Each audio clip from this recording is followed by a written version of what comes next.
Welcome, everyone. I see some people trickling in. We'll give folks just a couple of minutes. Thank you so much for joining us. We're really excited to talk about the Kim Wall Memorial Fund today and talk through how we can get some people on this line to be our next Kim Wall Memorial Fund grantee.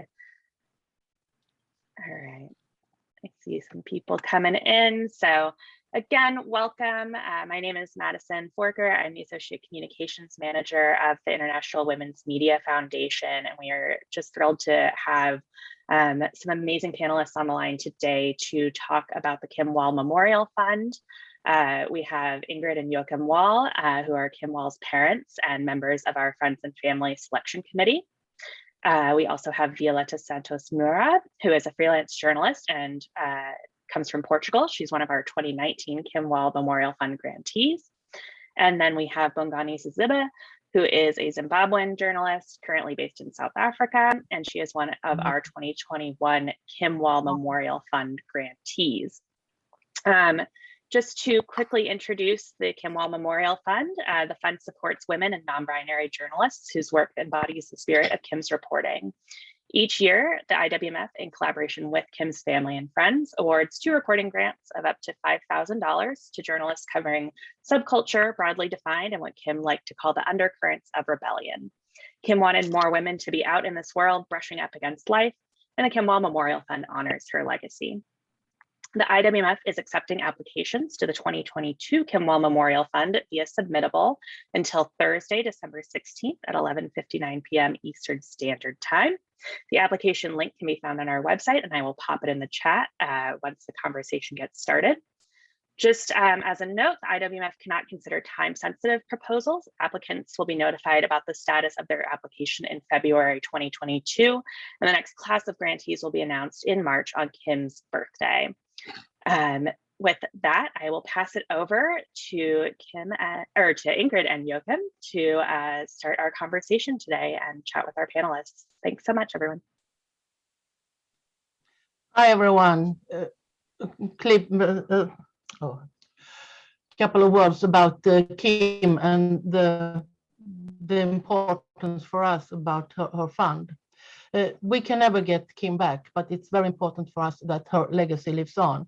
And working with the fund and letting other young female journalists go out in the world and make stories in Kim's spirit, that's very important for us. So we really, really hope for a lot of good applications this year as well, because we know that there is a big need for female stories out in the world, maybe especially today with the danger of press freedom and so on in the world.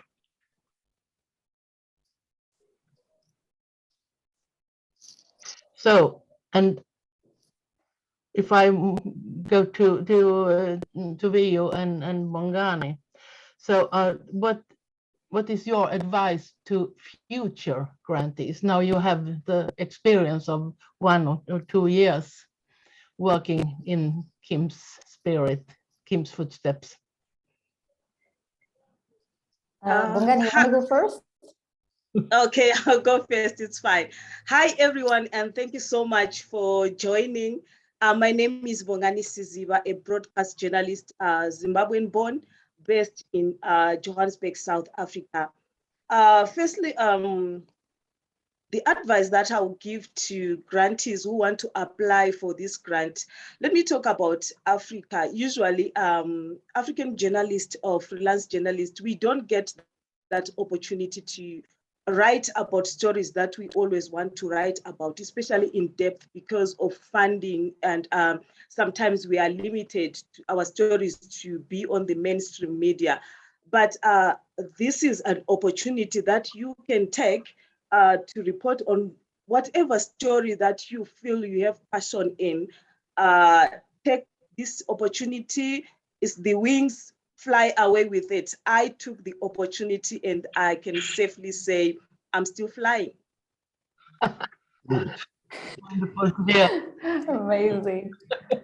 Well, in my case, my advice is yeah, those stories that you're passionate about, that you're curious about, that make you know the world better in a more close way. And I think that, you know, in terms of the proposals that could be accepted potentially, I think, and correct me if I'm wrong, I think that anything from, I don't know, big investigation to a small story, quirky story about something, you know, odd and underculture that can like shine a light into bigger, broader things. I think everything is welcome. I think just as long as it's something very, very human oriented, very personal and intimate oriented. I think that's mostly it. And as for specific advices, I think all of us are journalists, but I can tell you that, you know, do a lot of homework before. I did, and I still got surprised, but there's nothing better like as you know, going and doing it. And Ingrid and Joachim are amazing. They're also journalists and they're here to help us. And I did receive a lot of help during and after and still yet. So no one so much attention, at least in Europe, draws to climate change and political turbulence all over the world. Maybe there is a lot of stories that don't reach the headlines because they are put aside because of these big stories. So we would like to see stories that that involving ordinary people affected by these big issues, affected by climate change. This was something that was very, very keen to Kim, and to remember about the stories about in the Marshall Islands in 2015. They were one of the, it was surprised, and it was one of the first stories about climate change and the effect on ordinary people at Marshall Islands. So if we could have a wish, we would like to have a lot of applications, of course, but the stories, so to say, in the other directions of the politicians and so on, what their decisions is affecting on people, like the one on Marshall Islands, what will happen in other parts of the world. So what do you think of, is that a way to go through? Or maybe even historic happenings and decisions that were made in the 50s, for instance. Anne Herman was the Yes. first. You can take it. Yes. Our first grantee in 2018, Anne Herman from Denmark. She was doing great stories about Greenland and the way they tried to write the story in a different way. That story and her book has led to that the people of Greenland had got an apology from the Prime Minister of Denmark, and that's very important for us, because that means that Kim is making a difference today. So all kind of stories are very welcome, and all over the world, because Kim was traveling all over the world, and so will we, that her name and her stories will do in the future. So if I may ask, so if we understand, so it can be like stories that have to do with current affairs, but more in a more personal way, on how those current affairs affect the common people, the small people, basically. It can be both something historic, but also related to what's going on today, but from a very micro point of view, on the streets, on the ground. Mm. Yes. Human stories, the human touch, because Kim was not impressed at all at presidents and people in high positions. She was she would like to listen to ordinary men and women and let their story. She did herself as she gave them a voice, and I think that's some kind of a red line in our way when we are looking at the applicants. So what has this grant mean to you two? Did it open any doors? You want to go first, Bogani, or? Bongani? I didn't quite get that question. Kindly repeat it for me. What has the grant mean for you? Has it opened any doors in your professional career?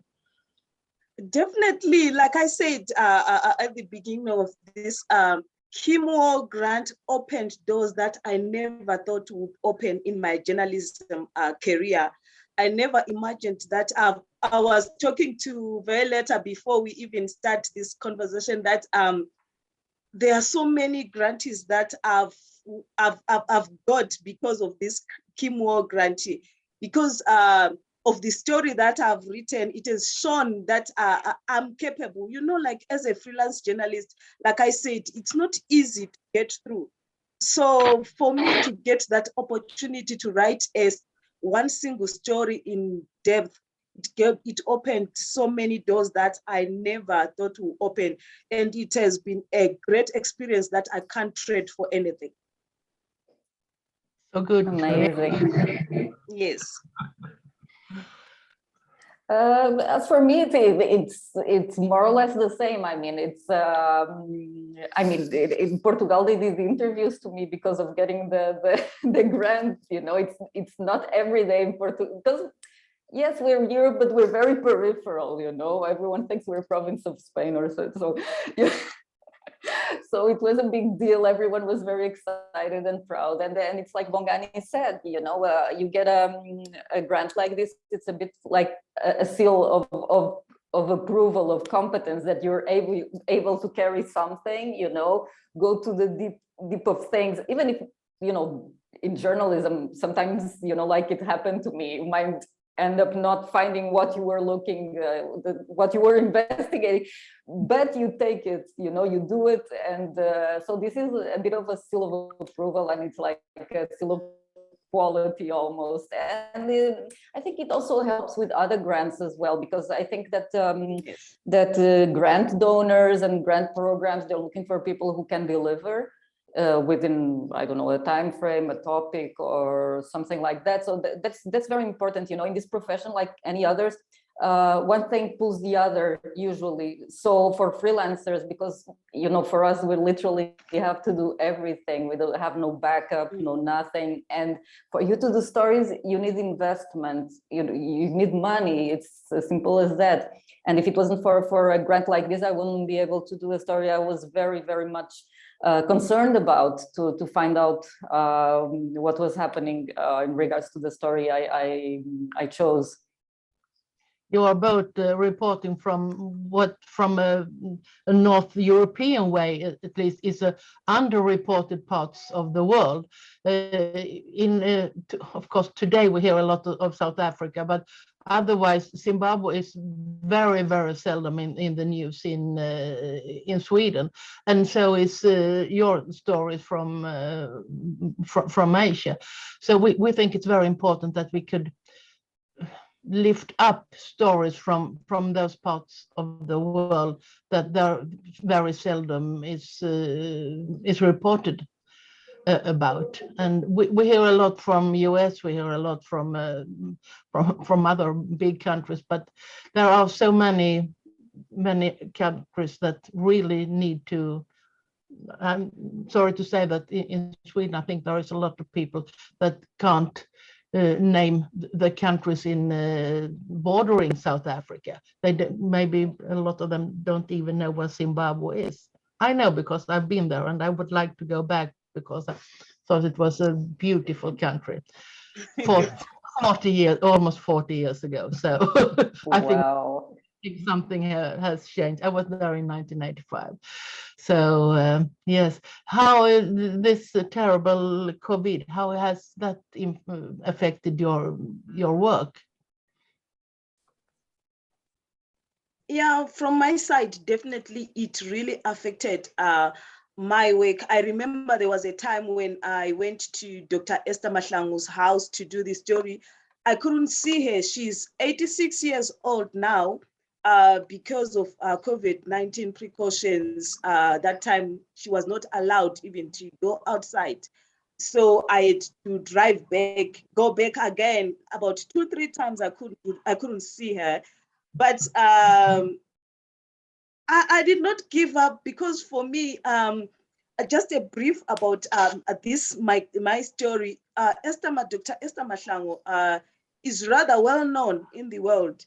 But for me, when I saw the Kim Wall grantee application, I said, this is the woman that I want to report on. Not because she's well known, but there's this other side that people don't know about, the passion in her, the resilience in her, that she wants to pass on the baton, her painting brush, to the next generation. So for me, I just said, okay, this is the story that I want to tell, not how big she is and how well known she is. So besides COVID and everything, I had that thing that I really need to tell this story. So I kept on going there, knocking the door until I got her story as I wanted. So COVID really had a great impact, but the story is out there and I'm very happy. It's a great story. Yes. And an amazing woman. Thank So you. yes. So if you agree to that, if you meet her again, that we are so impressed of her. Definitely, Totally. definitely. So, and Definitely. about you, Vio, you have been. For me, it was interesting because I finished the story I did with a grant right around the time that the COVID crisis literally exploded. And everyone just wanted, editors just wanted COVID stories. So it was really hard for me to sell this story after it was done, because I didn't apply with with a prior agreement with an editor first, because usually I prefer doing my stories first, and then I try to sell it once it's ready. So I didn't have an agreement or anything. So I was trying to sell this story in Nepal about human trafficking. Originally, the topic was related with Western involvement in this trafficking, which at the end very specific sides to this traffic, and at the end it became a more general story about human trafficking. And so basically it got completely overshadowed by COVID. So it was really hard to sell it, because everyone was like, we just care about COVID now, because for the first time in maybe, I don't know, if decades or something, we had a story that was all over the world. It wasn't like, for example, now in Afghanistan, okay, there's something going on in Afghanistan, it's incredibly important, but it doesn't affect the whole world, unfortunately, maybe. But you know, other things keep going on in the news cycle. With COVID, it was like a vacuum bomb, you know, nothing else was important. Yeah. So it was really hard for me to sell the story. I still managed to sell it to the New Internationalist, to Il Reportage in Italy, 12 País, Al Jazeera, and something else which I'm not. Norway. Yeah, Norway, exactly. I still managed. It was really hard, but it was like, how to say, it was a badge of pride for me to be able to sell this story about a topic which is not new at all. You know, it's one of those stories that, even though it's a very important story, because it's not new, nobody cares. So on top of that, you know, to manage to get it out during this time was really, really important to me. And because apart from you know, the story itself, I really wanted to get Kim's name out there, you know, with the grant, because it was really generous to me. It was really important, and for me, the way to give back, it's literally to just spread the love, basically. Yeah.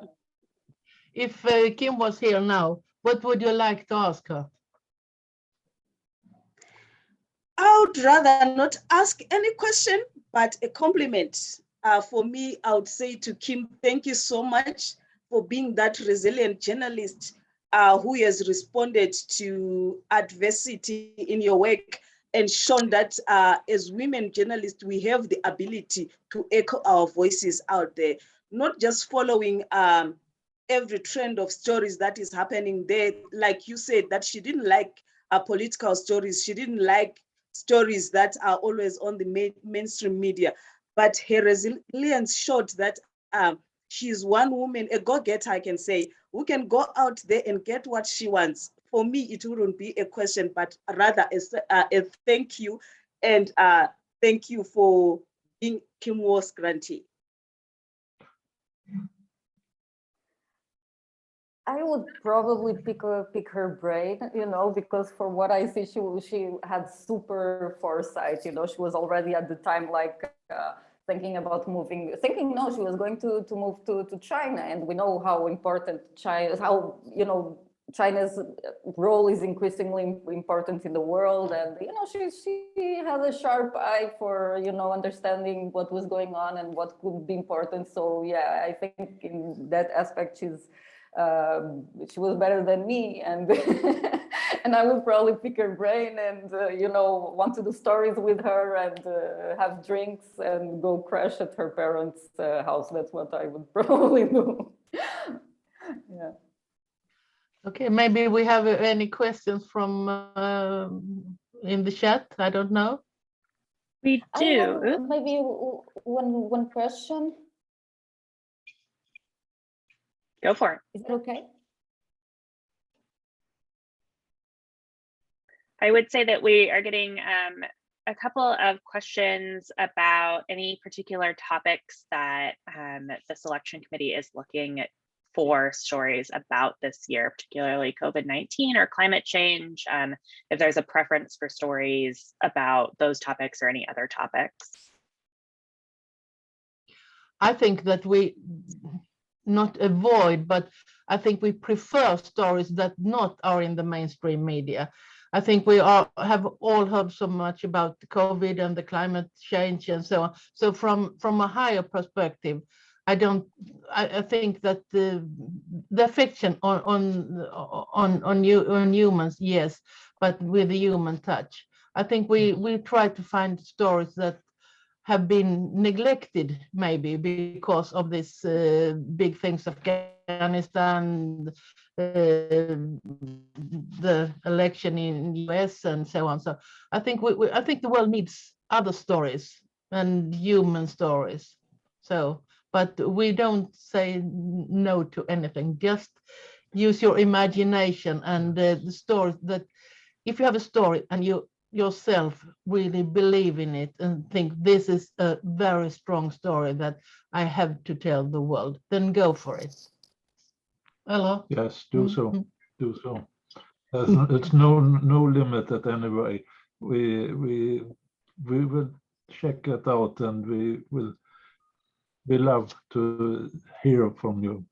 And it's such an honor to read all this application and see how many good stories there are out in the world. And if we had the possibility to send out all the applicants doing their stories, it would be great. But unfortunately, we are very, very happy that we could send out 1, 2, or this year 3 grantees. So for us, so just go ahead with your stories. But I think if you really put your heart in it, then we feel that from the application form.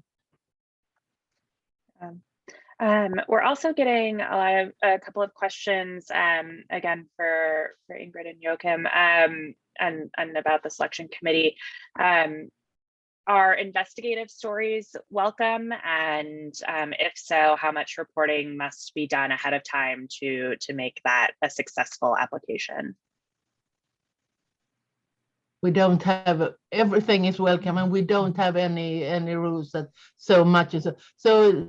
It just pitch an idea for a story that you believe in, and then we promise we go very through every application form. So it's we don't have any say that you must do so many articles or place them in newspapers. That's not the important. The important thing is that the stories will be written and hopefully read all over, or whatever. And that Kim's name is mentioned in this because we would like her to be some kind of role model for other young people, journalists and others. So we have we just have only one rule, and that is that the one who gets the grants, that a part of the grant should go to a proper insurance. No one will go out on a Kim Wall Memorial Fund grant without a proper insurance. So that's the only thing that we say it's a must. Great, thank you. I think this question is great for Violetta and Bongani. How do you convince publications for a letter of interest before they've seen the work, or what's your experience been with getting letters of interest for your stories? I didn't get that. I didn't get that. How have you, or have you gotten publications to show that they're interested in publishing a story before you've written it? As for me, a good story, once you send a good story to the editor, they don't think twice. So for myself, I did the story without even speaking to any editor. I went out there, did my story because it's something that I was passionate about, and I knew that I'm bringing a fresh angle to this story other than what has been told before. So the moment after I finished my story, I just said to the editor, this is what I have. There and there, they just took my story. So for my side, I can say a great story, any editor will take it. Yeah, in my case, it was a bit the same. I usually has a way of working. I almost never sell the story before, because as a freelancer, it's really rare. And I think it's something that more like written journalists do than photographers. Photographers, it's more like a mix, which is my case. So I usually always shoot the stories first, and then once it's ready, then I sell it to publications. I pitch it to publications that I think that would be a good fit for the story. So I really cannot advise much on having a prior agreement or a letter of an editor before, but it was one of the questions I wanted to ask Ingrid and Joachim, like, do you prioritize applications that already have like prior agreement with an editor, a publication, or it can be like me and Bongani? No, everything is welcome, and we don't have any that you should. No, absolutely, you are welcome in all ways. The most important thing is that you are passionate about your story, then it will be good. I think that's a tremendous note to end on. I am going to pop in the chat an email address for Claudia Gonzalez, who is our program manager for the Kim Wall Memorial Fund. And she is able to answer any other questions that folks may have. I know that there are several that didn't get answered in the Q&A, but I know that many people have individual specific questions for their grants. One question that got brought up a lot is whether folks can apply with multiple stories.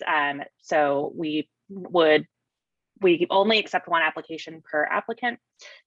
So it could be one story or a series of stories, but it would need to be under one application. So hopefully that helps with some of those questions. Thank you again, everyone.